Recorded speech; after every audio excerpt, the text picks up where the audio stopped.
Bulletin کا آغاز کرتے ہیں۔ ایران کی جانب سے اب تک تجاویز پر جواب نہیں ملا، ہمیں آج ایران کا جواب موصول ہونا چاہیے۔ امریکی وزیر خارجہ مارکو روبیو کہتے ہیں کہ امید ہے ایران سنجیدہ مذاکرات کے عمل کی طرف جائے گا۔ امریکی نیوی نے ایران آنے اور جانے والے 70 ٹینکرز کا راستہ روکا ہوا ہے۔ اگر امریکہ پر میزائل فائر کیے گئے تو ہم اس کا جواب دیں گے۔ دنیا کا کوئی بھی ملک ایران کے پاس جوہری ہتھیار نہیں دیکھنا چاہتا۔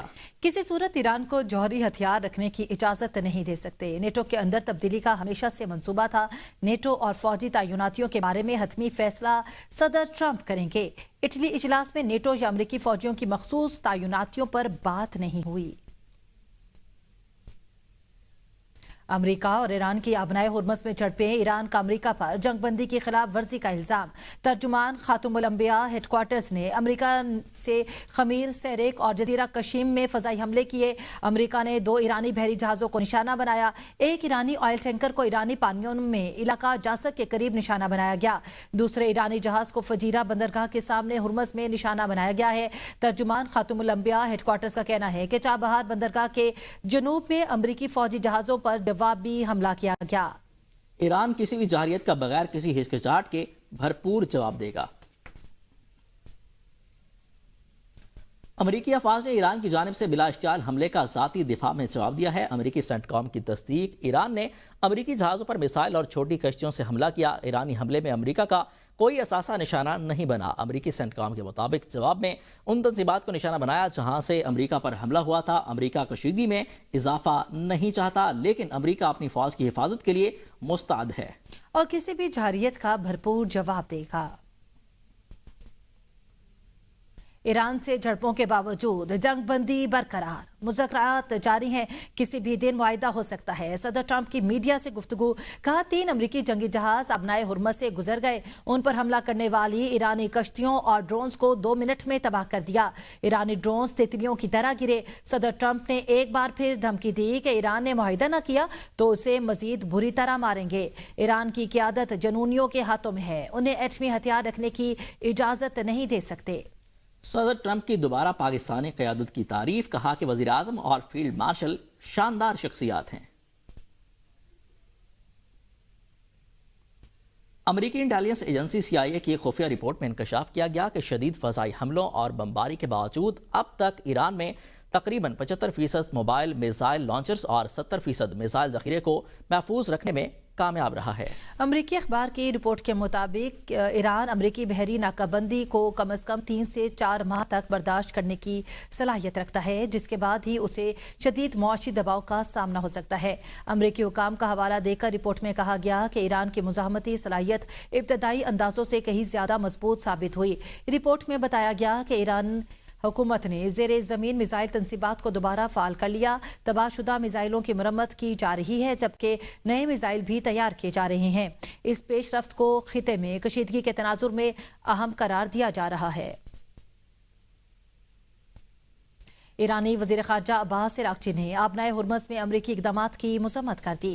کہا ہماری میزائلوں اور لانچرز کا ذخیرہ 28 فروری کے مقابلے میں 120% ہے۔ جب بھی سفارتی حل میز پر آتا ہے، امریکہ غیر ذمہ دارانہ فوجی مہم جوئی کا راستہ اختیار کرتا ہے۔ یہ دباؤ ڈالنے کی کوشش ہے یا پھر کسی کے ٹرمپ کو نئے دلدل میں دھکیلنے کا نتیجہ ہے۔ وجوہات کچھ بھی ہوں، نتیجہ ایک ہی ہے، ایرانی قوم دباؤ کے آگے نہیں جھکتے۔ عباس عراقچی نے مزید کہا کہ CIA غلط ہے، ہماری میزائلوں اور لانچرز کا ذخیرہ 28 فروری کے مقابلے میں 75% نہیں، ہماری میزائلوں اور لانچرز کا ذخیرہ 28 فروری کے مقابلے میں 120% ہے۔ اپنے لوگوں کے دفاع کے لیے ہماری تیاری 1000% ہے۔ یہاں پر آپ کو بتائیں کہ متحدہ عرب امارات سے پاکستانیوں کے ملک بدری کے معاملے پر حکومت پاکستان کا موقف۔ وزارت داخلہ پاکستان نے پاکستانی شہریوں کی متحدہ عرب امارات سے مبینہ مخصوص ملک بدری سے متعلق خبروں کو گمراہ کن قرار دے دیا۔ وزارت داخلہ کے مطابق بعض سوشل میڈیا پر چلنے والی رپورٹس منفی اور مفاد پر مبنی پروپیگنڈا ہے۔ حکومت پاکستان کے مطابق UAE سمیت کسی بھی ملک سے پاکستانیوں کی کوئی ٹارگیٹڈ ڈیپوٹیشن نہیں ہو رہی۔ وزارت داخلہ کا کہنا ہے کہ کسی بھی ملک سے بے دخلی مقامی قوانین کی خلاف ورزی یا ویزا اور اوور سٹے کی صورت میں معمول کا قانونی عمل ہے۔ پاکستانی شہری قانونی تقاضے پورے کر کے متحدہ عرب امارات سمیت دیگر 2 ممالک میں روزگار اور ویزا سسٹم سے مستفید ہو رہے ہیں۔